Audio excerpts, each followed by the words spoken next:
Hi hello welcome to my channel Escar World Creations. So చాలామంది కూడా baby bye పొట్టలో ఉన్నప్పుడు ఎటువంటి సిమ్టమ్స్ అయితే ఉంటాయో చెప్పండి అని అడుగుతున్నారండి. సో నాకైతే బేబీ బాయ్ బేబీ గర్ల్ కాబట్టి నాకు ఇద్దరికైతే ఫుల్ ఆపోజిట్ సిమ్టమ్స్ అయితే ఉండేవి. సో ఫస్ట్ బాబు విషయంలోనికి వస్తే, బాబు పొట్టలో ఉన్నప్పుడు ఎటువంటి సిమ్టమ్స్ ఉన్నాయంటే ఇది మాత్రం ఖచ్చితంగా చెప్పగలుగుతాను. చాలా వరకు అయితే మా ఫ్రెండ్స్ సర్కిల్లో కానివ్వండి, చాలామందికి బేబీ బాయ్ పొట్టలో ఉన్నప్పుడు ఏమైందంటే లెఫ్ట్ లెగ్ కానివ్వండి, రైట్ లెగ్ కానివ్వండి, ఏదో ఒక లెగ్ అనేది మనకి చాలా పెయిన్ఫుల్గా ఉంటుందన్నమాట.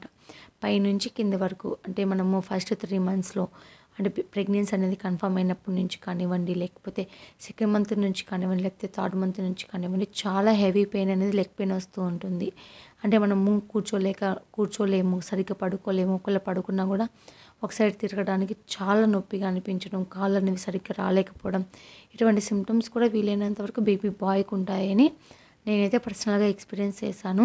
సో మీలో ఎవరికైనా ఇలాంటివి అనిపిస్తే ఖచ్చితంగా బేబీ బాయ్ పుడతారని నేనైతే అనుకుంటున్నాను. సో మీలో ఎవరికైనా ఇలాంటి సిమ్టమ్స్ ఉంటే ఖచ్చితంగా బేబీ బాయ్ పుట్టే ఛాన్సెస్ ఎక్కువగా ఉంటాయని అనుకుంటున్నానండి. So please do subscribe to Escar World Creations. Thank you for watching.